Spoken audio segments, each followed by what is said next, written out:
Hey y'all, welcome or welcome back to my channel. I'm the Gen Z Accountant and welcome to another episode of Real Talk with the Gen Z Accountant, where we have real and tough conversations, financial conversations to help you and your business or just life in general.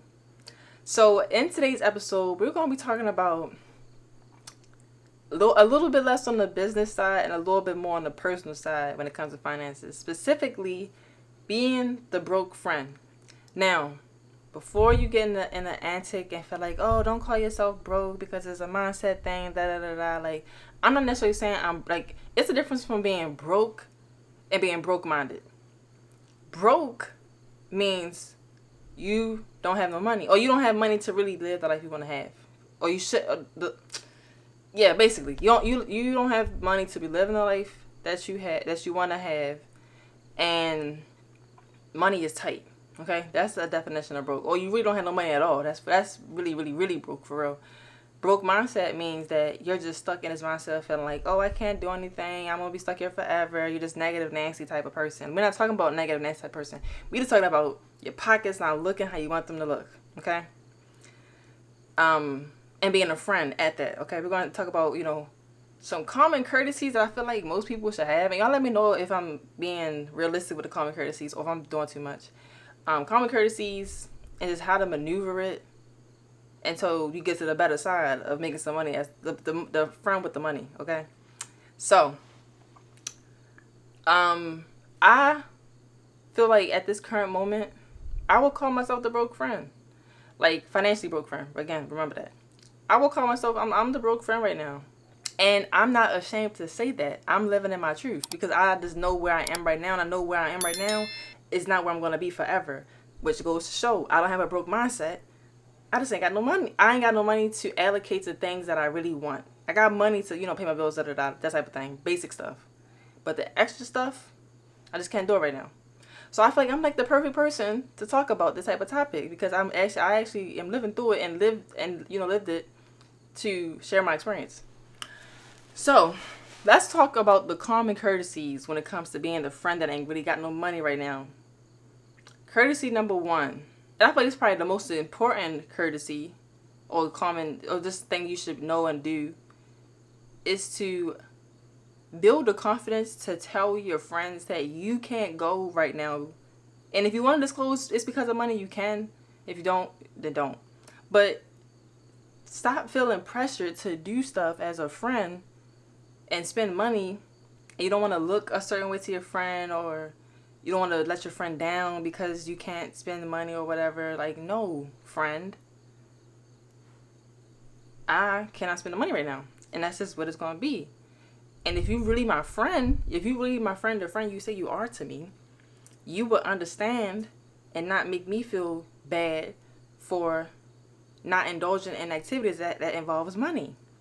Okay? So that's common courtesy or common thing to do or know as a broke friend. Number one, learn how to say no and stick to the no as a friend. Okay?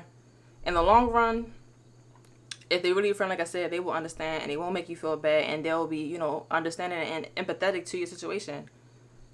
And then, and I feel like too, when you, instead of just being the friend that's like, if you just say like, oh no, I can't do this, or no, I don't want to do this, or no, I don't want to do this, and you're not very transparent with your friend, it allows for your friend to not feel like, oh, you don't want to hang out with me no more, or you kind of getting distance from me and stuff like that. Like, no, I'm not being distant. Well, I am being distant, but I'm not being distant because I don't want to be your friend. I'm being distant because I know that I am not in a financial situation to be out and about and doing extra things. So to not be a burden to you, and for the better sake of myself, I'm just not going to be able to indulge in financial activities right now. I feel like having that transparent conversation with your friends, it just, for one, it helps build a relationship of your friend. And for two, it is, like I said, it just gives a better understanding on why you acting how you acting as the friend that's broke right now. Common courtesy number two, don't be the friend that assumes someone's going to pay for you. If you're the friend who cannot afford to do something at the moment, and you still decide to go out with that friend to do those things, and you don't have money to do that, you shouldn't be assuming that someone's going to pay for you to indulge in those activities. if y'all ain't, if y'all ain't already discussed that they are going to pay for you. For one, I feel like that's rude. And for two, it just makes the outing, like, especially as a friend, if I didn't expect to have to pay for you and now you ask me to pay for you and stuff like that, it's just like, dang, like, maybe, I'm on a budget. I could go out, but I shouldn't be spending that much. But now that you here and I have to pay for you, we probably really can't even do the things that I really wanted to do if we both was in a financial situation to be out right now. So it dampens the outing, and it's rude too. I feel like it's rude to assume someone's gonna pay for you. And yeah, that's just that one. Common courtesy number 3 of being the broke friend. Don't go on these vacations with your friend if you feel like you're not in a financial situation to really enjoy the trip. If you're going to be penny pinching on the trip, I feel like you shouldn't go. Speaking for myself personally, I have been invited to trips. And because I feel like I'm not in a financial situation to be going on trips and really enjoy the trip fully, meaning like I could go on the excursion, I could buy the food I want, I could buy the clothes I want, I could get my hair done how I want, and not have to be like really counting down to the penny and stuff like that. Because I wasn't able to do that, I didn't go. And I'm going to pause for a second. When I first was handed the invitation to go on a trip, at first I did be like, all right, I'm going to go. I told the friend I'm going to go. Because I felt like by the time the trip come, I should have the money. I should have the money or whatever. But then I had to really think to myself, like, do I really want to prioritize having to put money aside and save for a trip when I have other obligations I need to focus on right now? And it was other little factors too that contributed to me like really thinking like, do I really want to go on a trip at this very moment? And I ultimately ended up deciding like, no, I don't really think that I should be going on this trip right now. So I ended up telling my friend that I can't go on the trip right now. And, being transparent, saying like, financially, I don't feel like I can afford to do that at this moment. And I don't really want to prioritize saving for a trip when I have other things I got to worry about. And because I have a friend, someone who's actually my friend, they understood the situation. They didn't make me feel no bad about it or nothing like that. And that was that. So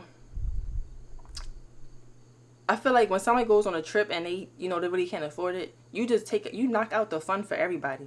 Because now, depending on how many people go, it's like, dang, the person who got money gonna be thinking like, I want to do this, but I feel kind of bad because they can't do it. Or they're gonna feel like, dang, if I do want to do this, I gotta pay for you too. So just, be considerate and courteous when it comes to going on trips with your friends. Like, just don't be that person. I'm speaking for your friend right now. And then for yourself too, like, you should just want to be able to go on a trip and just enjoy it. I feel like that's most people should want to. And then I just thought about this is a good point I just thought about. You still gotta come home after the trip. You know that, right? After the trip, after you just spent all this money preparing and being on the trip, you still gotta come home to the bills. If you didn't spend all your money on the trip, you ready to come home and be stressed. It was all fun and enjoyment and happiness on the trip, and now you're on your way home and you thinking about, dang, I got rent due in about 2 days and I don't got no money to pay for it. And now you stressed and you scrambling around, gotta ask to borrow money and do all this all that. When you just shouldn't have went on a trip. You shouldn't have, make sure y'all heard that. You shouldn't have went on a trip in the first place. So these are just, factors and stress things that you got to think about when you're deciding on if you should or shouldn't be going on these trips with your friends, if you know you financially should not be going on these trips. Financial courtesy number 4, which is more so courtesy to yourself than to the friend, but it coincides with each other. When birthdays and celebrations and, important events pop up for you or your friend's life, I feel like you but let's talk about being a friend that isn't in the financial burden, or is that friend birthday. If you as a friend, that your friend can't afford to be, doing things. And it depends. I mean, sometimes you never really know if your friend can afford it or not, because some people will say like, oh, I'm good. They could act not stressed, even though they probably could be stressed financially. But let's say you do know that your friend is a little stressed about finances and they are not able to buy you a gift or maybe attend that event because they know they got to pay money out of pocket. As that friend, like I said, like, you should be understanding to the point that they don't want to spend their last on you. Yes, you are an important person in their life and important, to them, but they also have responsibilities in their life. And responsibilities have to come before the extracurricular type of things. So being that friend that, you may not get a gift this year, but, I still show up or whatever to your function. Take that as a gift. Me showing up for you and, being in your presence and, just still finding ways to show that you're important to me. Take that as something that's, big, because honestly, that presence can't be replaced financially. So I feel like as human beings, we kind of got to take in those moments too and not always think about materialistic stuff all the time. Yes, we like materialistic things. I ain't saying to not like it, but also be appreciative and think about that presence. Think about that presence of that person as almost, just as, if not even more important than the gift you could have gotten if your friend was in a situation where they could afford it. A common courtesy as a friend, being a broke friend, this is more like an internal courtesy, again, for yourself. If your friend is like, moving up and doing greater things than you, don't become jealous. Or I won't say don't become jealous, because I don't feel like jealousy is a bad thing. It just depends on what you do with that. It just depends on the actions you take after you get jealous. Because like jealous is just like, it's a type of I guess emotion. It's kind of the same thing with anger. Like, I'm not going to say anger can be a good thing, can be a bad thing. It just depends on the actions you take after you feel that anger. So if you have a friend that's, in a better predicament than you financially, internalize that, okay, because my friend has more than me, it's making me feel a certain way because I can't do some things. Internalize that and really feel it and understand, that you are feeling this. Because if not, you're going to have some type of resentment towards your friend. So internalize it, really understand it. But, notice when your actions are starting to change due to that. Because that can, then dictate how your friendship is going to go moving forward after that feeling has entered you. If that makes sense. So I'm going to give an example to like act it out. Let's say I'm the friend that's jealous of my friend. Okay? And because my friend, she making $100K a year and I'm making $30K, could barely pay bills. But I got a friend that, they went to college, they getting money now. And I'm thinking like, I'm seeing her live a great life, financially great life. So then I started to feel this jealousy in me. I'm thinking like, dang, I'm starting to feel like, oh, dang, she getting all this. Dang, I can't even get that. Was that jealousy? Hold on. I think that's jealousy, or feeling like, yeah. Or you start to be mean to her a little bit because you like, she getting nice things. So when those actions happen or occur, first thing you need to do is internalize and notice that this is happening. Be self-aware. That's really the importance of self-awareness. It's more so just these little actions that can prevent big things from happening. So I noticed that, dang, I'm starting to feel like I don't really like her like that no more. Why am I starting to feel like, I don't really like talking about financial things with her, or I don't really want to hang out with her no more. And then you start to internalize, like, what has changed within our relationship? She has gotten more money than me. Okay. She got more money than me. Now it's like, all right, I understand why I'm jealous. What should we be doing now to heal or fix that jealous emotion? This is me talking to myself. You can start looking for better jobs.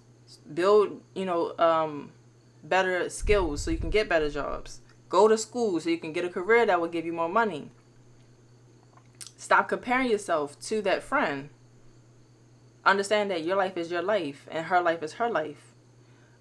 Build your self-worth. Know that your worth, your value of yourself is not dictated on how much money you have. So it don't matter how much money the friend got, you still know that you're a great person. These different things will help to solve that jealousy that you have towards your friend. So that's just let me get back. I'm trying to wrap it back up to what I was saying. basically, I'm just saying that if you do have a feeling of jealousy towards your friend because they are making more money than you, because you are the broke friend, at the moment, we're not broke mentally, we're just broke financially.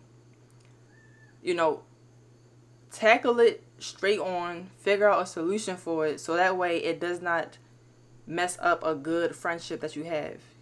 Okay? Friendship goes through ups and downs. It's just all about how you maneuver through them. That dictates how that friendship is going to last. So yeah, I think that's now all the common courtesies that I can think of at the moment, being the broke friend. So let's talk about how can you still show up for your friend even when you don't have no money. Realize that everything doesn't have to be a financial interaction with people. I feel like as women, I don't know how men are, but as women, every time we do something, we just gotta spend money. I don't know. It's just a thing. Like, for the most part, like, you go to brunch, that's money. You go, I don't know, going out to eat, going shopping. Like, our hobbies, a lot of the times, can involve money. So you gotta go deeper than the surface level of going out to parties or whatever, and find some ways where you and your friend can still find, something in common and things that y'all like that doesn't have to involve finances.